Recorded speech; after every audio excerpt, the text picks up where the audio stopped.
पंच परमेष्टि भगवंतों की, गणाचार्य भगवान विराग सागर जी मामन राज की, पट्टाचार्य भगवान गुरुवर विशुद्ध सागर जी मुनराज की।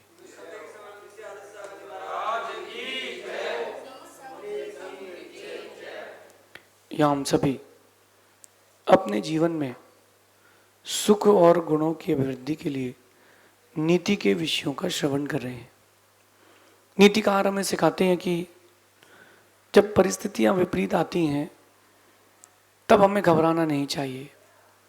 हमें नीति से, धैर्य से, एकाग्रता के साथ उस कार्य को या उस समस्या को देखना चाहिए। ज़्यादातर लोग इसीलिए व्यथित रहते हैं क्योंकि वो सिर्फ समस्या देखते रहते हैं। हमें समाधान की खोज करना चाहिए। आज अपन चर्चा करते हैं ऊंचाइयों की, उपलब्धियों की, आलोचना की, आलोचकों की। उपलब्धियों और आलोचना एक साथ साथ दौड़ती है। जैसे जैसे गाड़ी आगे बढ़ती है, पीछे से धुएं निकलने की गति भी बढ़ जाती है। जैसे आपकी गाड़ी बड़े स्पीड चलती है, 100 की स्पीड से, 150 की स्पीड से, तो पीछे से धुएं की गति भी बढ़ जाती है। इसका मतलब साफ है, जैसे जैसे उपलब्धि आएंगी, जैसे जैसे आपको ऊंचाइयां मिलेंगी, वैसे वैसे आपके जीवन में आलोचक भी बढ़ेंगे। आलोचकों की बात सुनने में जो लग जाता है, आलोचकों की बात सुनने में जो लग जाता है, वो कभी सफलता को प्राप्त नहीं हो पाता। बड़ा गहरा विषय है। बहुत सारे क्रिकेटर्स को देखा है अपन ने, जब विपरीत समय आता है, उन खिलाड़ियों का विपरीत वक्त आता है, गलत समय आता है, फॉर्म के बाहर आते हैं, तो कितने लोग उनको क्रिटिसाइज करते हैं। वही खिलाड़ी जो उनके लिए ताली बजाता है, वही जो दर्शक उनकी प्रशंसा करता है, वही उनके लिए बोलते बनता है, मिलता है कि जब खेलते नहीं बनता तो क्यों मैदान में आते हो। वही खिलाड़ी बोलते मिलता है ना। अब मेरी बात को समझना, एक अच्छा खिलाड़ी आलोचकों को और आलोचना को नहीं देखता। एक अच्छा खिलाड़ी अपने खेल पर विश्वास रखता है। उपलब्धियां हासिल हो जाएं बड़ी बात नहीं, उपलब्धियों को बनाए रखना बहुत बड़ी बात है। जैसे एक खिलाड़ी थे ऋषभ पंत, है अभी जो भारतीय टीम में खिलाड़ी है ऋषभ पंत। आप कभी देखना उनके पास्ट को, जब वो दौर आया कि खिलाड़ी नहीं खेल पाया, एक्सीडेंट हो गया, लोगों ने बड़ा क्रिटिसाइज किया, अब तो नहीं खेल सकते। जब वापस आए, बोले अभी भी नहीं खेल सकते। अगर वो खिलाड़ी आलोचकों को देखता और आलोचना को सुनता ही रहता तो आज खेल नहीं पाता। वो आज इसीलिए खेल पा रहे हैं खिलाड़ी, क्योंकि वो आलोचना और आलोचक को नहीं, वो अपनी ऊंचाइयां, अपनी उपलब्धियों को ढूंढ रहे हैं। आप लोग भी अपनी ऊंचाइयां, अपनी उपलब्धियों की ओर बढ़े।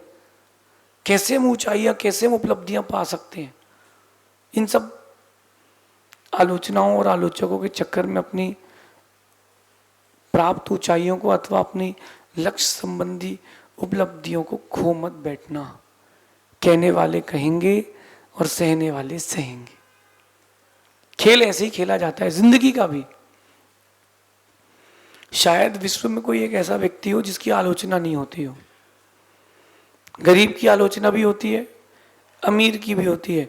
अमीर गरीबों की आलोचना करता है और गरीब अमीरों की आलोचना करता है। गरीब कहता है काय के सेठ हैं, गरीबों का पेट काट के अपनी बंगला बना लिया।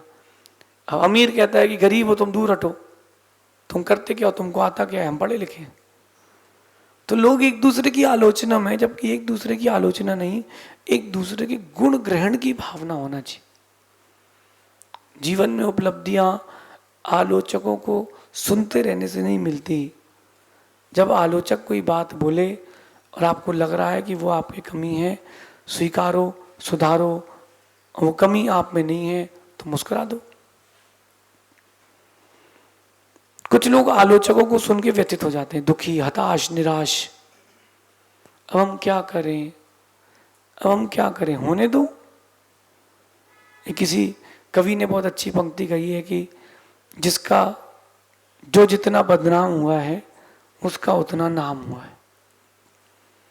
तो आलोचक भी मिले तो कोई बात नहीं। मैं तो कहता हूं कि वो जो आलोचकों का और आलोचना वाला फेस आता है उसको एक जंगल में जाके देखो, हजारों पेड़ों के बीच में एक ही पेड़ में पत्थर फेंका जाता है जिस पेड़ में फल होते हैं। अगर आपकी आलोचना बढ़ रही है, आपके आलोचक बढ़ रहे हैं, मतलब साफ है आपकी ऊंचाइयां भी बढ़ रही हैं। घबराना नहीं, धैर्य से, धीरज से अपने आप को आगे लेके जाना। जितनी आप आलोचनाएं सुनेंगे और जितने आपके आलोचक बढ़ेंगे, समझना आप उतनी तरक्की करेंगे, उतनी तरक्की करेंगे। अरे कम से कम आपके बारे में बातें तो हो रही हैं, क्योंकि कहते हैं कि बातें उसी के बारे में होती जिसमें कोई बात होती है। तो अगर कोई आपकी आलोचना कर रहा है तो सुनो, सही कह रहा है वो आपकी अगर कमियां गिना रहा है तो बेस्ट है। इससे अच्छा कोई इन्वेस्टमेंट नहीं है। 0 इन्वेस्टमेंट, 100% प्रॉफिट। अपनी कमियां ढूंढने के लिए आपको दुनिया को, लोगों को अपॉइंट करना पड़ता, वो देखते समझते। आपको तो संपादक मुफ्त में मिल गया आपके जीवन के लिए। और अगर वो जो कह रहा है वो अवगुण, वो चीज आपके अंदर है ही नहीं, वो प्रॉब्लम आप में है ही नहीं, तो रिलैक्स, ओम इग्नोराय नमः। हम क्यों लोगों की बातों को सुनकर के उनमें व्यथित हो जाएं। आलोचक जो होते हैं, अगर उनका प्रयोग अपन सही दिशा में करें तो वो आलोचक आपकी तरक्की का साधन बन सकते हैं। मैंने अपने जीवन में आलोचकों से अच्छा मित्र किसी को माना ही नहीं है। सुनने में कठिन है, लेकिन मैं आपसे कहता हूं कि मैंने अपने जीवन में आलोचकों से अच्छा मित्र किसी को नहीं माना। क्यों मैं कह रहा हूं ये बात? वो मेरी कमियां बताते गए, मैं उनको सुन के दूर करता गया, वो वहीं रह गए, मैं मंजिल पा गया। जो मेरे आलोचक थे वो मेरी कमियां गिनाते रहे, उस कमियां गिनाते रहे। वो तो हमें चाहिए थी। अपना चेहरा अपनी आंखों से किसी को नहीं दिखता, अपनी कमियां किसी को नहीं दिखती, उसके लिए एक संपादक चाहिए। इसलिए आलोचक भी चाहिए जिसमें कोई बात ही नहीं, उसकी कोई बात ही नहीं।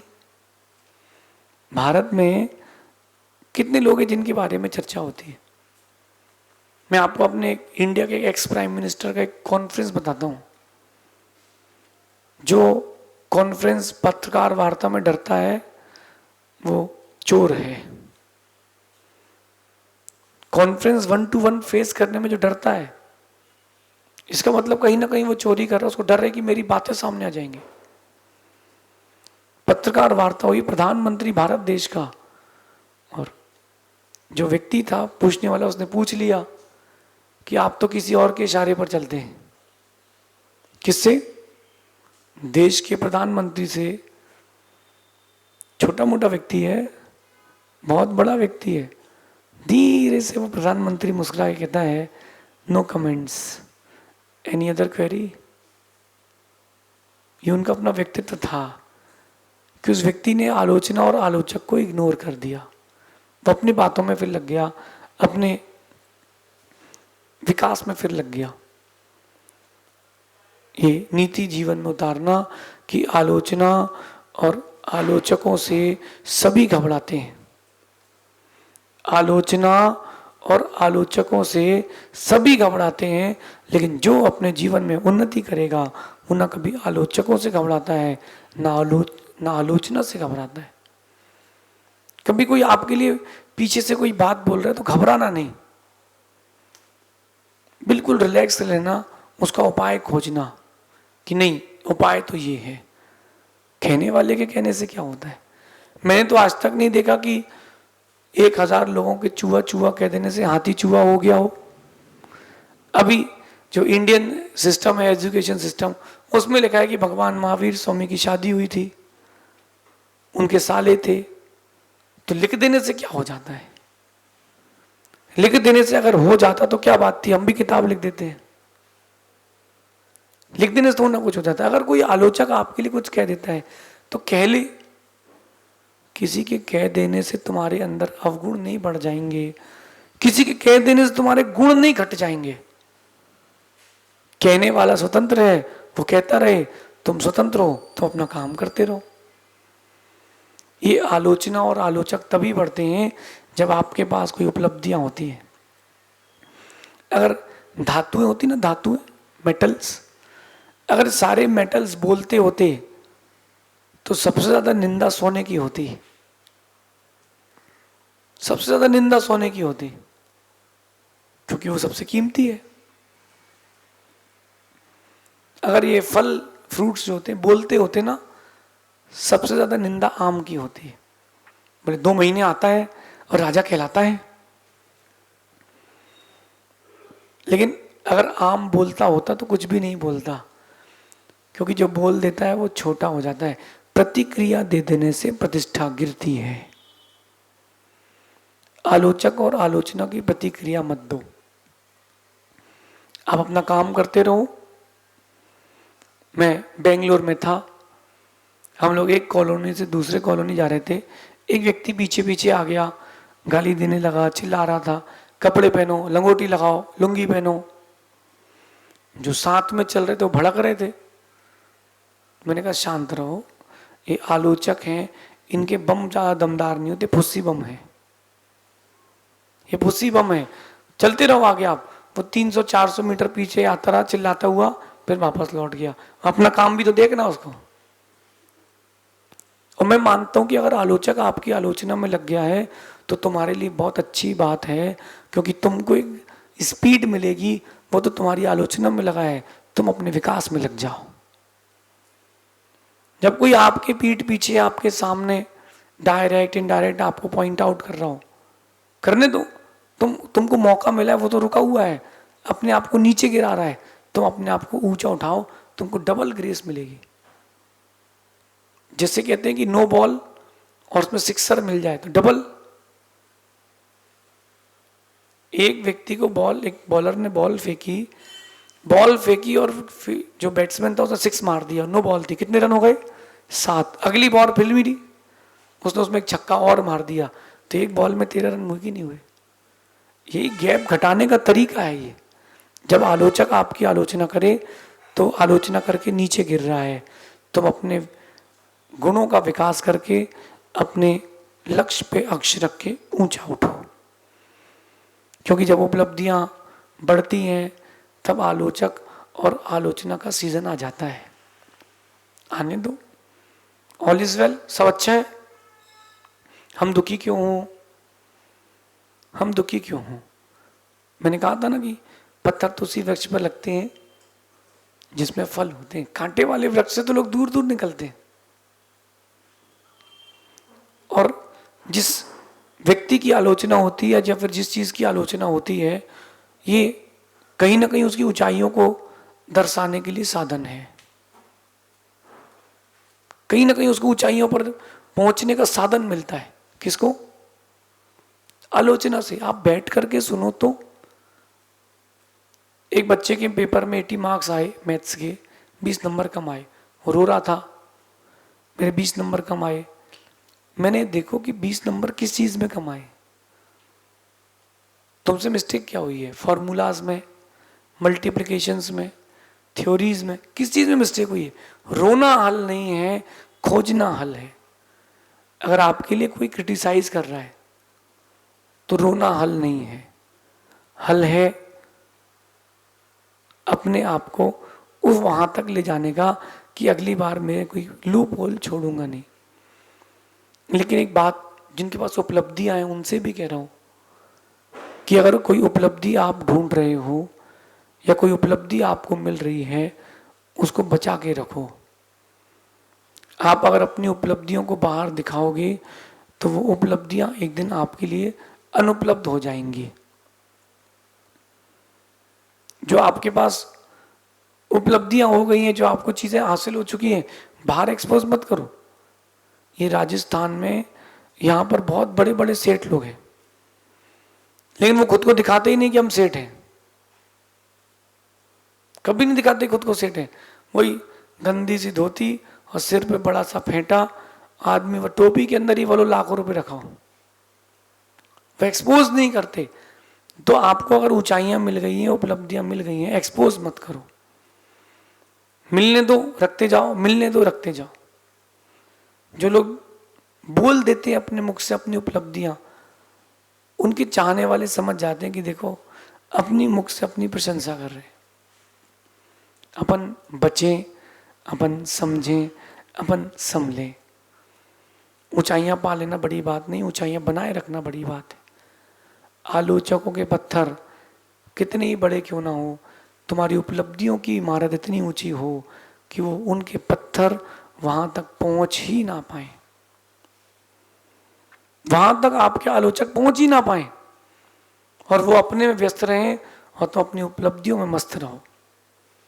अपने माइंड में एक बात सेट कर लो, आप किसी भी फील्ड में हो, आप किसी भी फील्ड में हो, उपलब्धियां और आलोचना एक साथ चलती हैं, गाड़ी और धुएं की तरह। उपलब्धियां आलोचना एक साथ चलती हैं, ये एक दूसरे के मित्र हैं। आलोचना आएगी होगी तो उपलब्धियां मिलेंगी, उपलब्धियां मिलेंगी तो आलोचना होगी। तो डरें क्यों, हारें क्यों, रोएं क्यों, दुखी क्यों हो, शोकाकुल क्यों हो? हम तैयारी करें। किसकी? किसकी? हम अपने ऊंचाइयों के विकास की तैयारी करें। अगर कोई व्यक्ति आपके लिए कुछ कहता है, सुनो, ध्यान से उसको सुनो। अगर वो कमियां आप में हैं तो नोट डाउन करो, पेन डाउन करो, उनको ठीक करो। और अगर वो गलतियां तुम्हारे अंदर नहीं है, वो अवगुण तुम्हारे अंदर नहीं है, अपने काम से काम रखो। अब अपने काम से काम रखो, क्या दिक्कत है? समझदार व्यक्ति आलोचना और आलोचकों से डरता नहीं है। समझदार व्यक्ति उन आलोचना और उन आलोचकों को अपनी पायदान बनाता है, सीढ़ी बनाता है, क्योंकि वो कुछ बता रहा है तो कुछ तो बात होगी। अगर कमियां नहीं है और फिर भी बता रहा है तो उसका मतलब ईर्ष्या कर रहा है। कोई बात नहीं, सुना तो। और मैं तो कहता हूं कि अगर कोई शत्रु भी बन जाए तो भी कोई बात नहीं, घबराना नहीं। इसलिए नहीं घबराना क्योंकि मित्र के तो तुम दिल में रहते हो, शत्रु के दिल दिमाग दोनों में रहते हो। तो डरने की क्या बात है? हो तो मार्केट में। जब भी आलोचना हो तो एक बात दिमाग में रखना, बात उसी की होती है जिसमें कोई बात होती है। और अगर आप कोई बड़ा व्यक्ति आपकी आलोचना कर रहा है, इसका मतलब तुम मार्केट के किंग बनने वाले हो। मैं तो बहुत खुश रहता हूँ अगर कोई बड़ा व्यक्ति मेरी आलोचना करता है, मैं खुश रहता हूँ, इसका मतलब अगला किंग मैं ही हूँ। इस प्रकार से अपने जीवन में आलोचक और आलोचना का समाधान ढूंढना। शेष आगे देखेंगे। भगवान महावीर स्वामी की